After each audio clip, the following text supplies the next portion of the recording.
নমস্কার বন্ধুরা, দীপাস কিচেনে আপনাদের সবাইকে স্বাগত। আমি আজ মুসুর ডাল করব পেঁয়াজ কালি দিয়ে, তো সেটাই আপনাদের সাথে শেয়ার করব। তো চলুন আমি ডালটা বসিয়ে দিই। ডালটা আমি বসিয়ে দিচ্ছি, এটা গামলায় করে সেদ্ধ করে নিচ্ছি, পরে আমি ডালটা করছি। আমি ডালটা ধুয়ে রেখেছি। একটু হলুদ দিয়ে দেবো, আমি একটু নুন দিয়ে দিলাম স্বাদ অনুযায়ী। একটু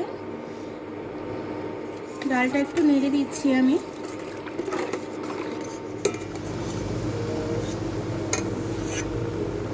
ফেনাগুলো একটু ফেলে দিলাম আমি ডালটা। আমার ডালটা সেদ্ধ হয়ে গেছে, খুব ভালোভাবে সেদ্ধ হয়ে গেছে ডালটা, দেখুন একদম সেদ্ধ হয়ে গেছে। ফ্রাই প্যানটা বসালাম, এটার মধ্যে আমি তেল দিয়ে দিচ্ছি। এটার মধ্যে আমি পেঁয়াজটা ভেজে নেবো ভালো করে। এবার আমি পেঁয়াজ কালিগুলো কেটে রেখেছি, এটা আমি দিয়ে দিলাম, ধুয়ে রেখেছিলাম। কালিগুলো একটু ভালো করে ভেজে নেব আমি। পেঁয়াজ কালি আলু ভাজা তো আমরা অনেকেই খাই, পেঁয়াজ কালি দিয়ে একটু ডাল করে দেখি কেমন লাগে, ভালোই লাগবে। একটু কালো জিরা ফোড়নে দিয়ে দিচ্ছি। কালো জিরাটা কিন্তু এখানে আমার একটু ভাজা হয়ে গেল। এবার পুরোটা পেঁয়াজ কালির সাথেই ভাজা হবে আমার কালো জিরাটা, সেন্টটা খুব সুন্দর ছাড়বে এটা। আর একটু কাঁচা লঙ্কা আর পেঁয়াজ এর সাথে আমি দিয়ে দিচ্ছি, তার সাথে একটু নুনও দিয়ে দিচ্ছি আমি।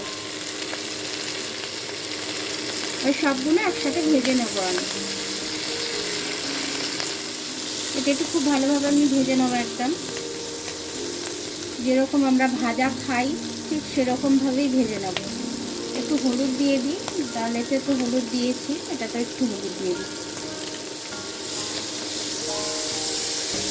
দেখুন আমার কিন্তু লাল লাল হয়ে আসছে, আর একটু লাল লাল হয়ে যায়।